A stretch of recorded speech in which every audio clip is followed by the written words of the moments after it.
जय सत्य सनातन सती धर्मनी जय।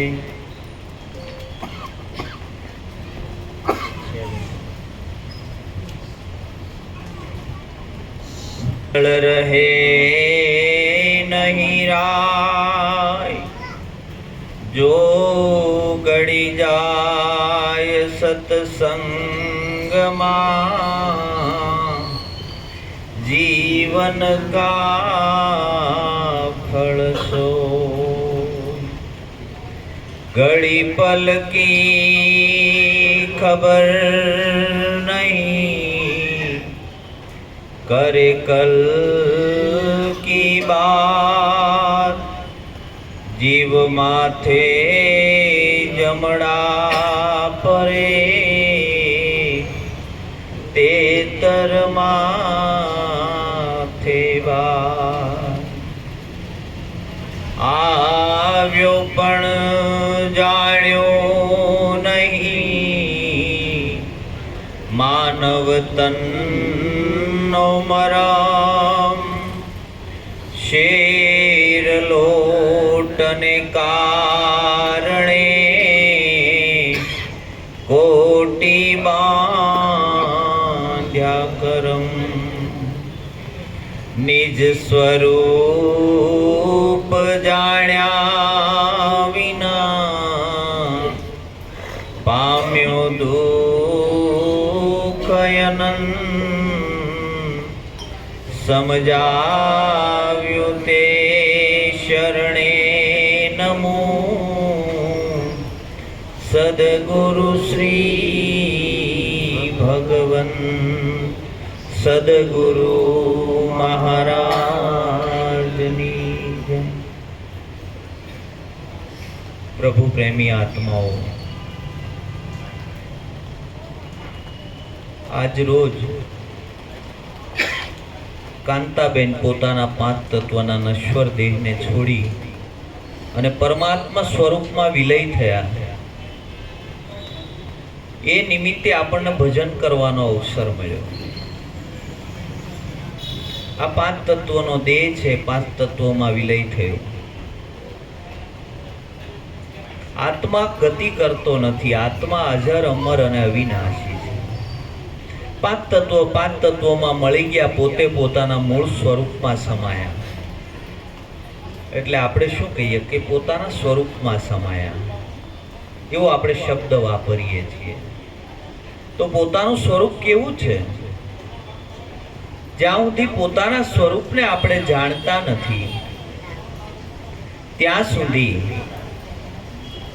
આપણને આ મનુષ્ય દેહનો મર્મ સમજાતો નથી। જ્યારે પોતાના સ્વરૂપની ઓળખાણ થાય ત્યારે ખબર પડે કે આ 5 તત્વનો દેહ આવે છે ને 5 તત્વનો દેહ જાય છે। આ તો કપડા આપણે બદલ્યા છે, બાકી અંદર જે વ્યક્તિ છે એ તો એનો એ જ છે। કપડા ફાટે છે એટલે કપડા આપણે બદલી અને નવા પહેરી લઈએ છીએ। એમ આ શરીર છે એ કપડું છે, અને એ કપડું જ્યારે જર્જરિત થાય છે, અનેક રોગોથી પીડાય છે। કોઈને કોઈ પગ દુખવા, હાથ તૂટવા, શરીર તૂટવું, શરીરમાં અસંખ્ય રોગો થાય છે। તો માનવું કે કપડું ફાટી ગયું છે, કપડું ફાટ્યું છે ને કપડું બદલ્યું છે। હકીકત અંદર જે છે એ તો એનો એ જ છે, એને કોઈ દાગ લાગી શકે એવું નથી। એવો એમનો આત્મા, એ આત્મા તો અજર અમર, અને જો જાણે એનો પણ અમર છે, જે નથી જાણતા એનો પણ આત્મા તો અમર જ છે। આત્મા આવતો જાતો નથી। જેને જાણ્યો છે એ પૂર્ણ હોશ, પૂર્ણ એનું મૃત્યુ હોય, પૂર્ણ જાગૃતિમાં એનું મૃત્યુ થાય। જેને જાણ્યો છે આત્માને જાણ્યો છે, એ વિચાર કરે, અંત સમય આવે ત્યારે પોતે વિચાર કરે હું મરતો નથી। શરીર છૂટ્યું, પ્રાણ છૂટ્યું, મન છૂટ્યું, બુદ્ધિ છૂટી, ચિત્ત છૂટ્યું, અહંકાર છૂટ્યો।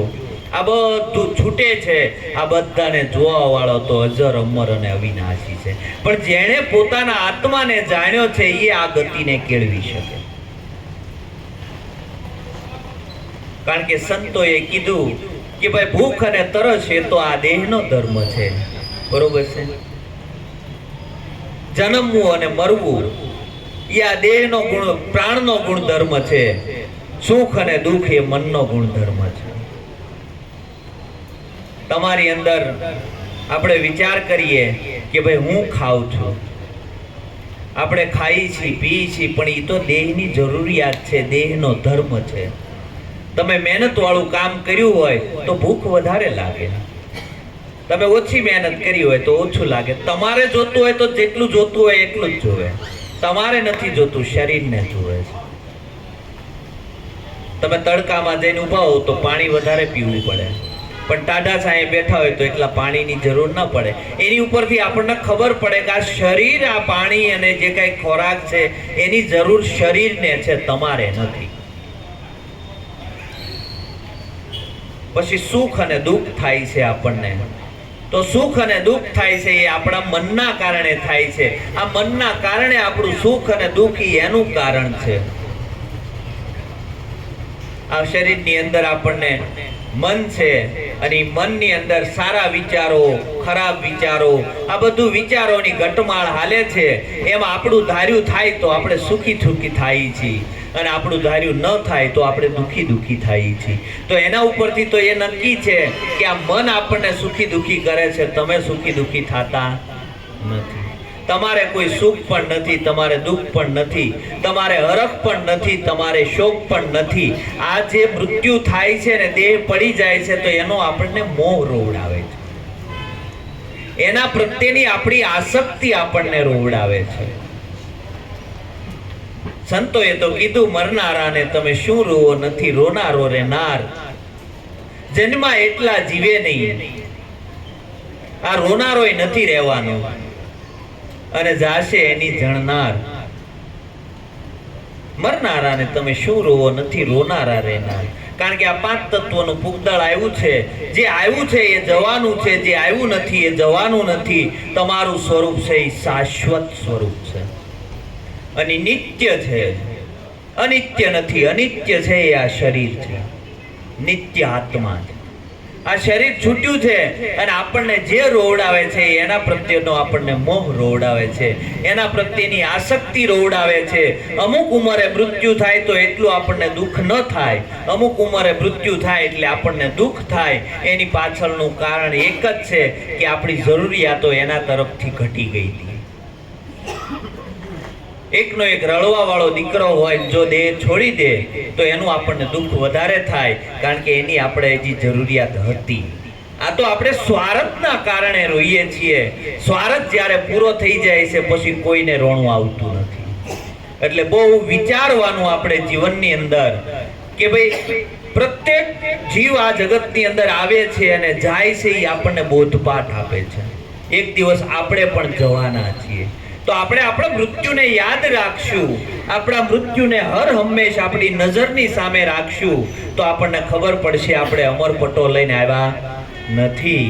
અમરપટો લઈને આવ્યા હોય એવા આપણે વ્યવહારો કરીએ છીએ, એવો બધાની સાથે આપણો વ્યવહાર છે, એવું આપણે બધું ભેગું કરીએ છીએ જાણે આપણને એમ થાય છે કે આપણે જવાના જ નથી. પણ મૃત્યુ પરમાત્મા મૃત્યુ બતાવીને શીખવાડે છે કે આ મૃત્યુ આ આવ્યું છે, તારું પણ આવવાનું છે. આ કાયા એક દિવસ જર્જરિત થવાની છે અને જવાની છે. એ પહેલા તું જાગી જા. તું જાગી જાશ તો તને ખબર પડી જાય કે મૃત્યુ મારું કંઈ બગાડી શકે નહીં, કારણ કે તું અજન્મા છો. આ મન છે ને એ આપણને સુખી દુઃખી કર્યા કરે છે. આ દેહ છે એનો આધાર પ્રાણ છે, અને પ્રાણ છે એટલે જન્મ અને મરણ છે. આ પ્રાણ હાલે છે એટલે મૃત્યુ ને જન્મ, મૃત્યુ ને જન્મ છે આપણો. આ શરીરના કોઈ પણ અંગને તમે કાપી નાખો, પણ જ્યાં સુધી પ્રાણ હાલે છે ત્યાં સુધી તમારા શરીરને કાંઈ થશે નહીં. તમે પગ કાપી લ્યો, હાથ કાપી લ્યો, ગમે એ કાપી લ્યો, છેલ્લે અંદરથી મગજ કાઢીને બહાર મૂકી દો, તોય જ્યાં સુધી પ્રાણ ચાલે છે ત્યાં સુધી આ શરીર પડવાનું નથી, કારણ કે શરીર પ્રાણના આધારે છે. આ પ્રાણ જ્યાં સુધી અંદર ચાલે છે ત્યાં સુધી શરીર ચાલવાનું છે, અને જ્યારે પ્રાણ છૂટે એટલે જે જોનાર છે એ કે પ્રાણ છૂટ્યો, હું છૂટ્યો નથી. જેને આ ગતિ મળી છે એ નિત્ય પોતાનો અભ્યાસ કરે છે, અને પોતાનો અભ્યાસ કરે છે એને ખબર પડે છે કે ભાઈ મારું સ્વરૂપ છે એ શાશ્વત છે, નિત્ય છે. હું અહીંથી ક્યાંય આવ્યો નથી, ક્યાંય જવાનો પણ નથી. આપણને જન્માવે છે અને મારે છે તો એ આપણી વૃત્તિઓ જન્માવે છે અને મારે છે. આપણા જન્મ મરણનું કારણ આપણી વૃત્તિઓ છે, આપણી વાસનાઓ છે, આપણી આસક્તિ છે. આશાન્યા વાસાન મતિ એવી ગતિ, સુરતાન્યા મુકામ. જેવી આપણી આશા છે ત્યાં જ આપણો વાસા થવાનો છે, જેવી મતિ છે એવી જ આપણી ગતિ થવાની છે, અને જેવી સુરતા લાગશે ત્યાં જ આપણો મુકામ થવાનો છે. તો અંત સમય સુધારવા માટે સંતોએ ભજન, કોઈ પણનો દેહ વિલય થાય ત્યારે ભજન કરવાનું માતમ શા માટે છે? એના ઉપરથી આપણને જાગૃતિ આવે કે આજ નહીં તો કાલે મારો દેહ વિલય થવાનો છે. દેહ વિલય થાય એ પહેલા હું મારા સ્વરૂપને જાણી લઉં. આવો ક્યારેક કોકને અંતરમાં વિચાર આવી જાય, અને વિચાર આવી જાય જો જીવ જાગી જાય તો સદગતિના માર્ગે વળે. બાકી તો નકરા પુનરપી જન્મમ પુનરપી મરણમ પુનરપી જનની જઠરે સૈનમ. કારણ કે હજારો વાર, લાખો વાર આપણે જનનીના ઉદરમાં આવ્યા, અને જનનીના ઉદરમાંથી પાછો જન્મ ધારણ કર્યો, અને પાછા મૃત્યુને વરવાના, અને પાછો જન્મ, પાછો મૃત્યુ આ થાય છે. એનું પાછળ પરમાત્મા નથી. પરમાત્મા કોઈને જન્માવે મારે નહીં. પરમાત્મા એવો નિષ્ઠુર નથી, એને કોઈ વાલો પણ ન હોય અને એને કોઈ દવલો પણ ન હોય. પરમાત્મા કોઈને જન્માવતો મારતો નથી. આ જન્માવે અને મારે છે ને, એ તો આપણી જ વૃત્તિઓ આપણને નવા ઘર બતાવે છે. આપણી જેવી અંત સમયે આપણી વૃત્તિ રહી જાય છે, એ વૃત્તિના આધારે આપણે આગળનું ઘર નક્કી કરીએ છીએ. આપણે જ નક્કી કરીને જઈએ છીએ, અને પછી પરમાત્માને દોષ દઈએ છીએ કે મને અહીંયા ક્યાં નાખ્યો. હકીકત પરમાત્મા કોઈને ક્યાંય નાખતો નથી. આપણી જ અંત સમયે જેવી વાસના રહી ગઈ છે, એ વાસનાના આધારે વાસના લિંગી દેહ આપણે ધારણ કરવો પડે. પણ સંતોએ કીધું 84 લાખ યોનિમાંથી ફરતા આપણને મનુષ્ય દેહ મળ્યો છે. દેવોને પણ દુર્લભ એવો આ દેહ છે, એનો વિચાર ન લાયા. મનુષ્ય જન્મ મળ્યો અતિ મોંઘો, ફોગટ જન્મ ગુમાયા. લાલન જેણે આતમ નહીં ઓળખાયા, એ તો મિથ્યા જગતમાં અહીં આયા. દેવોને પણ દુર્લભ એવો આ દેહ મળ્યો છે. દેવો પણ જેની યાચના કરે, પશુ કી પનિયા બને, નરકા કશું ન હોય. નર જો ઉત્તમ કરણી કરે તો નરકા નારાયણ હોય. પશુના ચામડામાંથી આપણા પગરખા પણ બને, પણ માણસનો દેહ એકવાર વિલય થાય તો એમાંથી કાંઈ ન બને. પણ ઉત્તમ કરણી કરે તો નરકા નારાયણ હોય. આ મનુષ્ય દેહે નારાયણ પદની પ્રાપ્તિ થાય એવું છે, એટલે દેવો એની યાચના કરે છે, અને આપણને મળી ચૂક્યો છે. હવે કોઈ વાટ જોતા નહીં કે આનાથી સારો મળશે. આનાથી સારું આ જગતની અંદર કાંઈ નથી. અને આવો રૂડો મનુષ્ય દેહ આપણને મળ્યો, 2 હાથ 2 પગ 2 આંખ 2 માથું. કેવું આપણને પરમાત્માએ અજાયબી આપણને આપી છે, અને હજી આપણે પરમાત્મા પાસે ગગરીએ છીએ કે હે મહારાજ મને કાંઈક દે. આનાથી વિશેષ કાંઈ ન હોય. મનુષ્ય દેહ મળ્યો ને, એ ઉત્તમમાં ઉત્તમ અવસર આપણને મળ્યો છે, પણ આ અવસરને આપણે એળે કાઢી નાખીએ છીએ. આ અવસરને એવા સામાન્ય વસ્તુ માટે જે આપણને મળ્યું છે એની કિંમત નથી થતી, અને સામાન્ય વસ્તુ માટે, પદાર્થો માટે, કોઈ વ્યક્તિ માટે આ જીવનને આપણે બરબાદ કરીએ છીએ. આપણને કિંમત નથી સમજાતી. દેવો પણ યાચના કરે કે એકવાર મળે તો અમે પરમાત્માના પદને પ્રાપ્ત કરીએ. તો આપણને પરમાત્માના પદને પ્રાપ્તિ માટે આ મનુષ્ય દેહ મળ્યો છે, નહીં કે વાસનાઓ ભોગવવા માટે, નહીં કે નાશવંત પદાર્થોને ભેગા કરવા માટે. આપણે એના માટે આખું જીવન ખર્ચી નાખીએ છીએ, અને અંતે આપણે પસ્તાવો થાય છે કે આ દેહ મળ્યો પણ ફોગટ એળે ગયો. કારણ કે આપણે એના મૂલ્યને સમજ્યા નથી. એના જેમ છે એમ મૂલ્યને જો સમજીએ તો આપણને ખબર પડે કે કરોડો રૂપિયા આપીએ તોય કોઈ આંખ ના આપે. કરોડો રૂપિયા આપીએ તો કોઈ કિડની ન આપે, કરોડો રૂપિયા આપો તો આવો દેહ કોઈ બનાવી ન શકે, એવો આપણને પરમાત્માએ આપ્યો છે, અને છતાં આપણી ફરિયાદો મટતી નથી. આપણી એક જ ફરિયાદો છે, ભીખ માંગ્યા સિવાય આપણે કંઈ કરતા જ નથી. આપણને એમ થાય કે જગત ભિખારી છે, જગત કરતા આપણે મોટા ભિખારી છીએ. આપણને પરમાત્માએ આપ્યું છે એની આપણને કિંમત થતી નથી, અને નાશવંત વસ્તુ માટે આપણે રાત દિવસ એક કરીએ છીએ. હે પરમાત્મા, આટલું આપી દે, આટલું આપી દે, અને છેલ્લે આપણે કાંઈ હારે લઈને જવાના નથી, પણ હારે આવવાનો છે એના માટે આપણે કાંઈ કર્યું નથી. તમારો આત્મા તમારી સાથે ગતિ કરવાનો છે. તમારો આત્મા ક્યાંય જવાનો આવવાનો નથી. આ બધી જ વસ્તુ અહીંયા પડી રહેશે, પણ જે અંતર આત્મા, જે અંતરમાં બેઠો છે આત્મા, એ બધાની સાથે ગતિ કરવાનો છે. તો એના માટે કઈ કમાણી કરી? એના માટે આપણે કઈ એવી કમાણી કરી જે સાથે લઈ અને આપણે જવાના છીએ? સંતોએ ભજનમાં કીધું કે કરી લે કમાણી હરિ નામની રે, કરી લે કમાણી હરિ નામની રે. આવો અવસર તને નહીં મળે રે માનવી, આવો અવસર તને નહીં મળે રે માનવી. કરી લે કમાણી હરિ નામની રે, કરી લે કમાણી હરિ નામની રે. દેહથી જીવ જ્યારે છૂટશે રે, દેહથી જીવ જ્યારે છૂટશે રે. માલ તારો લૂટી ખાયલા માનવી, માલ તારો લૂટી ખાયલા માનવી. કરી લે કમાણી હરિ નામની રે, કરી લે કમાણી હરિ નામની રે. હું કીધું સંતોએ, કરી લે કમાણી હરિ નામની. આ દેહથી જ્યારે જીવ છૂટશે એટલે બધા તમારા માલની ઉપર જ નજર હશે, બાકી ક્યાંય નજર નહીં હોય. 5 મિનિટમાં કાઢી જાઓ, નકર આ ભૂત થાય. ભૂત સિવાય આપણને કાંઈ ગણવાના નથી. ઈ પહેલા જાગવું હોય તો જાગી જાજે, ઈ પહેલા તારે ચેતવું હોય તો ચેતી જાજે. ચેતે તો ચેતાવું તને પામર પ્રાણી, શાને કહે છે મારું મારું, અહીંયા નથી કાંઈ તારું. અંતકાળે રહેશે ના ન્યારું પામર પ્રાણી, ચેતે તો ચેતાવું તને પામર પ્રાણી. કારણ કે અંતકાળે આ કોઈ બધા જ તમારા વારસાના બધા જ સગાઓ છે, અને વારસો મળી જાય એટલે બધા જ છૂટા પડે છે. એ પહેલા આપણે જાગી જવાનું છે. જે જાગી ગયા છે અને ખબર પડી ગઈ કે હકીકત હું કાંઈ લાવ્યો નહોતો ને કાંઈ લઈને જવાનો નથી.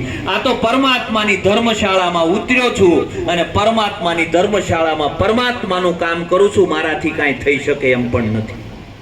આપણાથી કાંઈ થાય એમ હોય તો કરી લ્યો, હાલો. આપણું કાંઈ છે જ નહીં, હું કરી લઈશું. આ દેહ પણ આપણો નથી ને આપણો દેહ હોય ગઢો થવા ના દઈએ. આપણો દેહ હોય ને તો આંખ્યું આ જ્યોતિ બંધ થઈ જાય ને આપણે થવા દઈએ નહીં. આ કાનને સાંભળવાનું બંધ થાય એ થવા દઈએ નહીં. હાથ પગ હાલવાના બંધ થઈ જાય એ થવા ન દઈએ. એની ઉપરથી નક્કી થાય છે કે આ દેહ પણ આપણો નથી. આ પરમાત્માએ આપણને આપેલો છે, અને આપણે પરમાત્માના મહેમાન છીએ. પરમાત્માની ધર્મશાળામાં ભાડાના મકાનમાં ઉતર્યા છીએ, અને આ ભાડાનું મકાન એક દિવસ ખાલી કરવું પડશે. તો હવે જે ભાડાનું જ મકાન છે તો એમાં મોહ શા માટે? એમાં આપણને મોહ શેનો લાગ્યો છે? એક દિવસ તો ખાલી કરવાનું જ છે. આપણને ખબર છે કે શાશ્વત નથી, નાશવંત છે, અને છતાં પ્રીત કરીએ છીએ ને એ આપણી મોટામાં મોટી મૂર્ખાઈ છે, અને એ જ આપણા જન્મ મરણનું કારણ બને છે. જે મહાપુરુષો છે એને દેહ પ્રારબ્ધને સોંપી દીધો, પણ મન પરમાત્માને આપ્યું. એને પરમાત્માને મન આપી દીધું, પ્રારબ્ધમાં ક્યાંય મનને ડખો કરાવ્યો નહીં. આ દેહ છે એ પ્રારબ્ધને સોંપી દો, એ સંસારને સોંપી દો, પણ મન તો પરમાત્મા સિવાય કોઈને ન આપે. આપણે મન સંસારમાં રાખીએ છીએ, બરોબર છે. દેહ તો ભજનમાં બેઠો હોય, મન સંસારમાં ફરતું હોય. માળા ફરે હાથમાં મન ફરે સંસારમાં, માળા મણકા શું કરે જેના મન ફરે સંસારમાં. માળા હાથમાં ફરતી હોય મન સંસારમાં ફરતું હોય. સંતોએ કીધું મન આપી દે, તાર શરીરને જેને દેવું હોય દઈ દેજે. પણ મન જ આપણે પરમાત્માને આપતા નથી. મન જો ભજનમાં લાગી ગયું અને પરમાત્મા સ્વરૂપની અંદર જો પોતાની સુરતા લાગી ગઈ તો જ્યાં બેઠો ને ત્યાં ભજનમાં બેઠો, જ્યાં બેઠો એ આનંદમાં હોય. એને ક્યારેય હરખય ન હોય, એને ક્યારેય શોકય ન હોય, એને ક્યારેય લાભય ન હોય, એને ક્યારેય હાનિ ન હોય. કારણ કે હકીકત કાંઈ લઈને આવ્યા જ નથી. તો કાંઈક છૂટી ગયું તો ભલે છૂટી ગયું, મારું હશે નહીં એટલે છૂટી ગયું. નરસૈયાનો શામળશો વયો ગયો.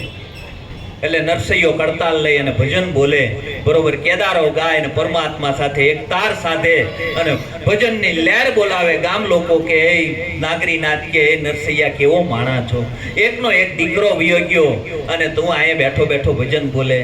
અરે કે ભાઈ દીકરો ગયો બરોબર છે અને મારો હોય તો હું જવા દઉં ખરો? એ તો એનો હતો ને એને લઈ લીધો, મારો હોય તો હું જવા ન દઉં. એટલે આપણું કાંઈ નથી, નકર તો આપણે અહીં છે ને ભેગ બાંધીને બેહી જાય એમ છે. કારણ કે એની ઓલામાં કાંઈ હાલે એવું નથી. પરમાત્મા એક, જો આપણે બધા સોસાયટી હોય, કોઈ કારખાનું હોય, તેમાં વોચમેન મૂકીએ કે કોઈ વસ્તુની ચોરી ન થાય, પરમાત્માએ કોઈ વોચમેન નથી મૂક્યો ને અહીંથી કોઈ એક હોયની ટાંચણી લઈને જાતું નથી. અને છતાં આપણને પરમાત્મા ઉપર ભરોસો નથી કે પરમાત્મા આ કંઈક થોડુંક તો ભેગું કરવું પડે. પણ શા માટે? તમારા ભાગ્યનું હશે તો કોઈ પણ રીતે આવી અને મળવાનું છે. અને જો ભાગ્યમાં નહીં હોય ને તો 7 પેઢીનું ભેગું કરેલું હશે, એકનો એક છોકરો 2 વર્ષમાં પૂરું કરી દે. તમારા ભાગ્યમાં નથી. તમારું ભાગ્યનું હશે, તમારી પાસે કાંઈ નહીં હોય તો છોકરો જો તમને આપવા આવ્યો છે તો આપીને વયો જાય. અહીંયા આપણે બધા ઋણાના બંધને મળ્યા છીએ. ઋણ પૂરું થાય એટલે કોઈ અહીંયા ઊભું રહેતું નથી. આપણે બધા મળ્યા છીએ તો કાંઈક અને કાંઈક આપણું ઋણ છે અને એ ઋણને ચૂકવવા માટે આવ્યા છીએ. એટલે જેમ બને ને એમ આનથી ચૂકવણું કરવું, નવા લેણા માથે ન કરવા. જેટલું થાય એટલું આનથી ચૂકવણું. કોકને દેવાનું હોય ને તો દઈ દેવું, કોકની પાસેથી લેવાનું હોય તો બહુ આશા ન રાખવી. જો દેવાનું હશે અને નહીં દેવાય તો પાછું આવવું પડશે. પણ લેવાનું હશે તો કાંઈ ઉપાધિ નથી, તમારી બેલેન્સમાં રહેશે. એટલે જેટલું થાય એટલું આપણે ચૂકવણું કરવા માટે ભેગા થયા છીએ. અને આપણે ચૂકવણું નથી કરવું, ભેગું કરવું છે. ચૂકવણું કરવાનું છે. અને ચૂકવણું જો થઈ જાય, આ પ્રારબ્ધના આધારે દેહ છે. જ્યારે પ્રારબ્ધ પૂરું થાય એટલે દેહ છૂટી જાય. પછી કોઈનો 18 વર્ષે પણ છૂટશે અને કોઈનો 80 વર્ષે પણ છૂટશે. પ્રારબ્ધને આધીન છે. કારણ કે આપણે અહીંયા ચૂકવવા માટે આવ્યો. ચૂકવણું થઈ જાય, જેટલા શ્વાસા લખ્યા છે અને જેને દેવાનું છે એ દેવાઈ જશે. અને બધું જ્યારે એક થશે, સમ થશે એટલે આ દેહ છૂટી જાય. આ પ્રારબ્ધને આધીન આ દેહ છે. અને પ્રારબ્ધના આધીન આ બધા આપણે ઋણાના બંધને મળ્યા છીએ. ઋણ પૂરું થાય એટલે કોઈ ઊભું રહેવાનું નથી. આપણને એમ થાય છોડી અને જાતા રહ્યા. આપણું કોઈ હગું ગયું હોય તો આપણને દુઃખ થાય, અને કોઈ બહારનું ગયું હોય તો આપણને દુઃખ નથી થતું. તેની પાછળનું કારણ શું છે એ તો વિચાર કરો. રોડે એક્સિડન્ટ થયું હોય તો આપણે ન ઊભા રહીએ. કદાચ માણસ વયો ગયો હોય તોય ખાલી જોઈને વયા જઈએ. પણ ત્યાં જોવા જઈને આપણું હોય તો આ મોરું ઓર તોરું દોનું માયા. આ મારું માની લીધું ને એ જ માયા. આપણા છે એટલે આપણને આ તકલીફ છે. ને આપણે મનથી માન્યા છે. હકીકત આખું જગત પરમાત્મા રૂપ છે. પરમાત્મા સિવાય બીજું કોઈ છે નહીં. પરમાત્મા જ આવ્યો છે. પરમાત્મા સિવાય કાંઈ નથી આવ્યો. પણ આપણને એમાં કાકા, મામા, માસી, ફઈ, ફુવા એવું દેખાય છે. પરમાત્મામય બધાની સાથે વ્યવહાર કરવાનો, આત્મામય વ્યવહાર કરવાનો. આત્માની દ્રષ્ટિ આપી સદગુરુએ. આત્માની દ્રષ્ટિ આપી તો આત્માની દ્રષ્ટિથી આપણે જગતને જોવાનું. દ્રષ્ટિ તો બધી જોવાની જ છે, બરોબર છે. દ્રષ્ટિ આપી છે તો આ દ્રષ્ટિ જોવે છે. પણ તમારો અંતરનો ભાવ આત્માનો છે. તમારી અંતરની સુરતા આત્માની ગતિ કરે છે, આત્માને જોવે છે. એ કામનું છે. બાકી આ દ્રષ્ટિ તો આ સર્વ ચામડાની દ્રષ્ટિ છે, એટલે ચામડું જોવાની છે. પણ સદગુરુ ત્રીજું નેત્ર આપે. સદગુરુ ત્રીજું નેત્ર આપે ને એને જ્ઞાન ચક્ષુ કહેવાય. એવી જ્યારે આરપાર દ્રષ્ટિ થાય, આપણી આરપાર દ્રષ્ટિ થાય એટલે આપણને આત્મા દેખાય. અને જેને જેને આત્મા દેખાણો એટલે એનો વ્યવહાર શુદ્ધ થઈ ગયો. એને કરવા ન જવો પડે. ખાલી સદગુરુની દ્રષ્ટિને જેમ છે એમ સદગુરુના ચરણમાં આવી અને સદગુરુના ચરણમાં એનું જો જીવન સમર્પિત થાય તો એને એ દ્રષ્ટિ મળે. અને એવી દ્રષ્ટિ મળે ને તો એ સુદર્શન દ્રષ્ટિથી પછી જગતનું દર્શન કરે. હવે વિચાર કરો, મહાભારતનો એક પ્રસંગ છે. મહાભારતની અંદર ધર્મરાજ યુધિષ્ઠિરને કહેવામાં આવે કે આ ગામની અંદર જા, એક ખરાબ માણસ ગોતી આય. આખું ગામ રખડે, ધર્મરાજ યુધિષ્ઠિરને એક પણ ખરાબ માણસ નો દેખાય એની અંદર. અને દુર્યોધનને એવું કહેવામાં આવે કે આ ગામની અંદરથી સારો માણસ ગોતી આય. તો આખું ગામ ફરે પણ કોઈ સારો માણસ ન મળે. તો વ્યક્તિ એના એ હતા, ગામ એનું એ હતું, પણ બેયની દ્રષ્ટિમાં ફરક હતું. આપણે શું જોઈએ છીએ એ મહત્વનું છે. દ્રષ્ટિ તો બધાને આપી છે, પણ સદગુરુના બાળકની દ્રષ્ટિ કંઈક અલૌકિક હોય છે. અને એ અલૌકિક દ્રષ્ટિથી પરમાત્માનું દર્શન કરે છે. અને આ દર્શન જ્યારે કરતા આવડી જાય ને, એટલે પછી અંત સમય એને કોઈ અહીંથી લઈ જઈ શકે નહીં. કારણ કે એના આત્મા સિવાય બીજો કોઈ વ્યવહાર હોય નહીં. અંત સમય આવે એટલે દાદા કે દાદી આપણા કોઈ પણ પથારીમાં હોય એટલે આપણે કહીએ કે ભાઈ હવે કુટુંબને તેડાવી લ્યો, હવે રહેવાના નથી. આપણે એવું કહીએ ને, ધીરે ધીરે બહેનો છોકરાઓ પરિવાર ને બધો ધીરે ધીરે આવવા મળે. દાદા જ્યાં અટકાણા હોય એનું દર્શન થઈ જાય એટલે તરત દાદા છૂટી જાય. એટલે આપણે એમ કે દાદા છૂટી ગયા, બેન આવીને દાદા છૂટી ગયા. હકીકત અંત સમય હોય ને તો સત્સંગી પુરુષ હોય એ એકલો વયો જાય, કોઈને વચ્ચે બોલાવે નહીં. કારણ કે એને ખબર પડી જાય કે અંત સમય મારો આવે છે, મારી સામે સુરતામાં મારો પરમાત્મા જ દેખાવો જોઈએ, બીજે ક્યાંય મારી દ્રષ્ટિ ન હોવી જોઈએ. આપણે એટલું તો ધ્યાન રાખી શકીએ ને. અંત સમય આવે એટલે આપણે બધા બા મને ઓળખો છો, એટલે આખી જિંદગી ઓળખ્યા. તમે હું એક શ્વાસો નો આપી ક્યાં, આખી જિંદગી તમારી હારે હું રહી, પણ તમે મને એક શ્વાસો નો આપી કે હવે હું તમને ઓળખું. પણ અંત સમયે જો કોઈ સામે ન આવે અને પરમાત્મા જો દ્રષ્ટિમાં આવી જાય ને તો આ જીવ તરત પલભારમાં 84 છૂટી જાય. પણ આપણે હાથે કરી નાખીએ છીએ, હાથે કરીને ગડબડ ગોટો કરીને બધું ભેગું કરી કે બાને હવે તમે બેન નથી આવ્યા ને, બેન બિચારા વિદેશમાં હોય, ત્યાંથી એમ કે બેન તમે નથી આવતા ને અમને એવું લાગે દાદા તમારામાં છે. બેન આવે તો દાદા દર્શન કરે, દાદા પછી ક્યાં જાય? પણ સત્સંગી હોય વિચાર કરે કે આ મૃત્યુ સુધારવા માટે ભજન કરવાનું છે, કોઈ 1-2 દિવસ માટે નથી. કારણ કે જેવું આપણે જીવ્યા છીએ ને એવું જ અંત સમયે આવી અને ઊભું રહેવાનું છે. અંત સમય આવશે, આપણું જેવું જીવન હશે, જો નિત્ય ભજન કરીને પોતાની અંદર પોતાની સુરતા સમાણી છે, પોતાની અંદર પોતાનું ભજન ચાલુ હશે, નિત્ય જો આ અભ્યાસ કર્યો હશે તો અંત સમયે પોતે અભ્યાસમાં આવી શકશે. અને પછી આપણને એમ થાય ગટપણમાં ભજન કરશું તો જેમ ક્યારેય થતું નથી. કારણ કે પગ દુખતા હોય, માથું દુખતું હોય, હાથથી કાંઈ લેતી દેતી થતી ન હોય, પગથી હલાતું ન હોય, આંખથી દેખાતું ન હોય, કાનથી સંભળાતું ન હોય, પછી શું ભજન થાય? આખી જિંદગી જે કર્યું હોય એની કેસટ ચડે. પછી કે દાદાને હવે કાંઈ બીજું કંઈ ખબર નથી, કેસટ ચડી છે. પણ કેસટ જ ચડે ને, ભજન તો કર્યું નથી. ભજન કરશું તો મેળ પડશે. બાકી અંત સમયે કરોડો રૂપિયા હશે, સિકંદર તો નથી આપણે. સિકંદર આખા વિશ્વ વિજેતા, અને સિકંદરને અંત સમયે કોઈ કીધેલું ભારતના સંતને મળજે. બરોબર, ભારતના સંતને મળ્યા એટલે ભારતના સંતે કીધું તું તો સિકંદર વિશ્વનો સમ્રાટ કહેવા, અને તું જા એટલે તારી હારે થોડો ઘણો માલ સામાન તો જાય ને. અમે સાધુ કહેવાય, અમારે ક્યારેક કપડા બપડા ફાટ્યા હોય તો એક ખો છે અમારી, તું લેતો જાય છે ને અમારે ત્યાં કામમાં આવશે. સિકંદર કે ભાઈ હોય હું લઈ જઈ શકું એમ નથી કે તો આ બધું હું કરવા ભેગું કર્યું તું. તું જો એક હોય લઈ નહોતો જવાનો તો પછી આ વિશ્વ વિજેતા થઈને તું કરવાનો શું હતો? તે કે પછી શાંતિ લેવાની મળી તે કે નહીં. પછી એને એના વૈદ્યોને બધાને હારે લીધા કે ભાઈ વૈદ્યને હારે લેજો, મારા 2 હાથ બહાર રાખજો, મારી નનામીને ખુલ્લી રાખજો. અને બધી સલામો એને બતાવી એના જે રાજ્યના જે કરતા હતા એને કે હું ખાલી હાથે આવ્યો તો, ખાલી હાથે જ આવવાનો. આ ડોક્ટરો આ વૈદ્યોને હું હારે રહું છું, આ વૈદ્યોય મને કોઈ બચાવી શક્યા નથી. હકીકત આપણને કોઈ બચાવી નહીં શકે. બચાવી શકે ને તો એક જ હરિનું નામ, અને જેની સુરતા હરિના નામમાં લાગી અને આવી નામમાં લાગી ગઈ ને તો જ સાચું. નકર આખી જિંદગી કર્યું એ બધું ખોટું. આપણે 10 કિલોમીટર હાલ્યા હોય અને કોક એમ કે તમે જે ગામ જાવ છો એ ગામ આણપા નહીં ઓલપા આવ્યું છે તો કેવી હાલત થાય? અંત સમયે આ હાલત આપણી થવાની છે. તમે આવ્યા છો ને એ તમે ખોટું આવી ગયા છો, હવે જાઓ અને પાછું એકડે એકથી ચાલુ કરો. તે આપણે આ જ કરીએ છીએ, આખી જિંદગી આવી છીએ, આખી જિંદગી ઠેઠ સુધી જાય છે અને ત્યાંથી પાછા વળવાનો સમય મળતો નથી. એક રાજા હતો ને, રાજા, એ રાજાએ પોતે એવો ઢંઢેરો પીટાયો કે કાલે સવારમાં સૂર્ય ઉગે અને જે દોડી શકે એટલું તમારે દોડવાનું, અને સૂર્યાસ્ત થાય એ પહેલા જે આવીને પાછો રાજાની ખુરશીને આવીને અડી જાય તો જેટલું એ હાલ્યો હશે ને એટલી જમીન એની. રાજાએ એવું ફરમાન કર્યું. બરોબર, રાજા જ્ઞાની હતો, એને ખબર હતી કે ભાઈ કદાચ ગમે એટલા દોડવા વાળા હશે પણ પાછો કોઈ આવવાનો નથી.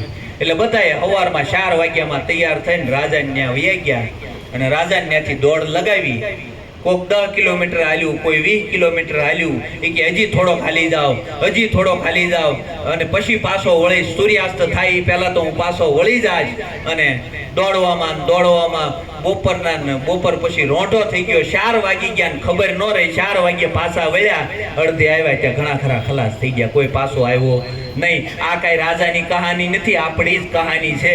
છેલ્લે 60 વર્ષે છોકરા એમ કહે કે હવે જાઓ સાના માના, બરોબર, હવે તમને કાંઈ ખબર ન પડે, તમને ઠીક, હવે તમે બધાએ કર્યું, તમે અમારા માટે શું કર્યું.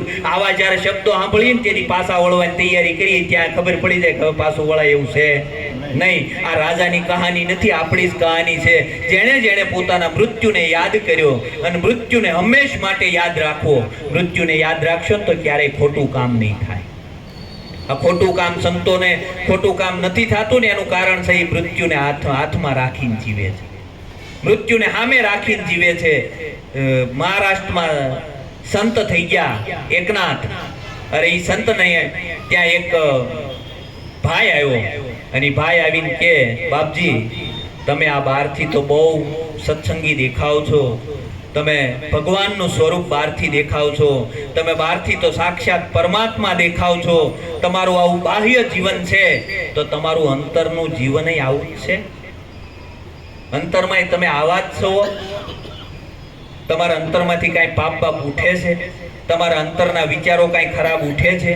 તમારું અંતર કેવું છે એ મારે જાણવું છે. તમે બહારથી હું કાયમ જોઉં છું તમે બહુ શુદ્ધ પુરુષ છો, બહુ નિર્મળ પુરુષ છો, પણ અંદર એવી જ નિર્મળતા છે ખરી એમ. હવે બાપુ કે આનો જવાબ કેમ દેવો? હું કહીશ તો એ કઈ માનવા તો તૈયાર નથી. એટલે બાપુ કે એ બધી વાતને રહેવા દે, એ તારી વાતનો જવાબ તો તને આપીશ, પણ હું કહું એ તું સાંભળ. તો કે બોલો. તો કે આજથી 7 દિવસ પછી તારું મૃત્યુ છે. બીજી બધી વાતને તું મૂકી દે, 7 દિવસ પછી તારું મૃત્યુ છે. અને ઓલો ભાઈ નેન્યા ઢીલો પડી ગયો. ઓહો, અરે બાપજી હારું તો હું નીકળું છું. અરે કે તારો જવાબ આપો. એ કે બાપજી હવે પછી હવે મારો જવાબ જોતો નથી. ઓલો ઘરે ગયો, ઘરે જઈને ગામની અંદર પોતે હાવ મૃત્યુના કગાર ઉપર કે 7 દિવસમાં મારું મૃત્યુ છે. એટલે 7 દિવસમાં એણે એવું વિચાર કર્યું કે હવે તો મારે જીવવાનું તો નથી. બધાની યારે શુદ્ધ વ્યવહાર થવા મળ્યો, બધાની યારે નિર્મળતા થવા મળી. ઘરે જઈને પથારીમાં હુઈ ગયા. ઘરવાળા કે તમે કાંઈક બોલો ને. કે મારે શું બોલવું? તમે કાંઈક કહો ને. કે મારે શું કહેવું? કાંઈ બોલે નહીં, ચાલે નહીં, કોઈને કાંઈ કડવો શબ્દ કહે નહીં, કાંઈ નહીં, શાંતિથી હુઈ રહે. બરોબર છે? કોઈની યારે, બધાની યારે નિર્મળ વ્યવહાર કરવા મળ્યા. 7મો દિવસ આવ્યો એટલે પરિવારને કહી દીધું કે આજે મારે જવાનું છે. એટલે પરિવાર ભેગો થઈ ગયો. ત્યાં સામેથી સંત એકનાથ આવ્યા. એકનાથ આવીને કીધું કે ક્યાં છે ભાઈ? તે કે મરણ પથારીએ સુતા. અરે કે ભાઈ તારે મરવાનું નહોતું, આ તો મેં મારા પ્રશ્નનો જવાબ આપ્યો તો તને. જેને ખબર પડી ગઈ કે મારું મૃત્યુ સામે છે એને અંતરથી ક્યારેય ખોટું કામ ઉઠે નહીં, એને અંતરમાં ક્યારેય પાપ ન ઉઠે, એને અંતરમાં કોઈના માટે ખરાબ વિચાર ન ઉઠે, એને અંતરમાં કોઈના માટે લાલચ ન ઉઠે, કોઈ લોભ ન ઉઠે. બોલ્યા 7 દિવસમાં તને કાંઈ ઉઠ્યું? તે કે નહીં. તે કે બસ આ મૃત્યુને અમે છે ને સામે રાખીને જીવવી, કાલ સવારે મરી જવાનું છે. કોણ જાણી શકે કાળને કાલે સવારે શું થવાનું છે? આ કાયામાંથી હંસલો ઓચિંતાનો ઉડી જશે. કોણ જાણી શક્યું કાળને કે કાલે સવારે આપણે કાલ ઉપર જ જીવવી છે. કાલને કા ભૂતકાળમાં અત્યારે છીએ ત્યાં આપણી હાજરી નથી. કાલ કરશું ભજન કે કાલ કરશું, કોને ખબર આજ ટપકી ગયા તો. આ કામ સારું કામ તો કે એ 5 દી પછી કરશું, અને ખરાબ કામ તો કે એ અત્યારે જ કરી લેવું છે. જો આપણું જીવન ક્યાં છે? આપણે છે ને કાલમાં જીવીએ છીએ, વર્તમાનમાં. સંતો વર્તમાનમાં જીવ્યા, જ્યાં છે ત્યાં જીવ્યા. જે પલ મળી એ પલે આનંદ કરી લીધો. એટલે આ મનુષ્ય દેહ મળ્યો, આ પલ મળી અને આનંદ છે ને એ પોતાનું સ્વરૂપ છે. આનંદ ક્યાંય બહારથી ન આવે. આનંદ છે ને સચ્ચિદાનંદ સ્વરૂપ છે, એ પોતાનો આત્મા છે. અને એ સચ્ચિદાનંદ સ્વરૂપ જે આત્મા છે ને, એ આત્મામાં જેને પ્રીતિ થઈ ગઈ એને અખંડ આનંદ થયો. બાકી ક્ષણિક આનંદની અંદર આખું જગત રમે છે. સંતોને અખંડ આનંદ હોય. એ હુએ તો એને પરમાત્માની સમાધિ હોય, એ ચાલે તો એને પરમાત્માની પ્રદક્ષિણા હોય, બરોબર છે. એ ખાય તો એ પરમાત્માને ભોગ ધરાવતા હોય, એ બોલે તો એ પરમાત્માના ગુણોના વાત ગાતા હોય, એ જોવે તો પરમાત્માને જ જોતા હોય. સંતોનું જીવન આવું હોય. અને આપણે જોઈએ તો જગતની માયા જ જોતા હોય. આપણે બોલીએ તો કોકનું ખરાબ જ બોલતા હોય, કોકની નિંદા જ કરતા હોય. આપણે હાલીએ ને તો આપણો કંઈક સ્વાર્થ હોય તો જ આપણે હાલતા હોય, નકર એક ડગલું આપણે ભરીએ નહીં. આપણે બોલીએ, આપણે હુઈ તોય વિચારો મૂકતા હોય કે કાલે સવારે આમ કરવાનું છે, આમ કરો. ઉઠ્યા જ નહીં તો શું કરશો? સવારમાં જાગીને પરમાત્માનો આભાર માનો કે હે મહારાજ તે મને જગાડ્યો. અને કદાચ ન જગાડ્યો હોત તો હું શું કરત? સવારમાં જાગીને પરમાત્માને પ્રાર્થના કરવાની કે હે મહારાજ તે મને આવરૂડો મનુષ્ય દેહ આપ્યો છે, અને આ મનુષ્ય દેહે તે મને આજ જગાડ્યો છે, તને ધન્યવાદ છે. હું તારી વાડીમાં મજૂરી કરીશ. મને પરમાત્માએ કાંઈક આપ્યું છે તો એ પરમાત્માનું માની અને હું કોકની સેવા કરીશ. કારણ કે આપણું કાંઈ નથી, આપણે કોઈ દાન પુણ્ય કરી શકીએ નહીં. આપણું હોય તો કરી શકીએ. આ તો પરમાત્માનું છે ને પરમાત્માને અર્પણ કરવાનું છે.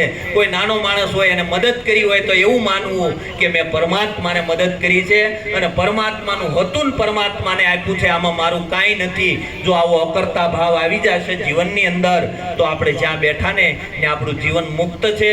મર્યા પછી કોઈનો મોક્ષ થયો નથી. જીવતા જ મોક્ષ પદ મળે છે. આ જગમાહી અનેક સંતો જીવતા મોક્ષ પદ પાયા. મુવા કેડે નર મુક્તિ માંગે એને મૂરખ કેવા કે ડાયા.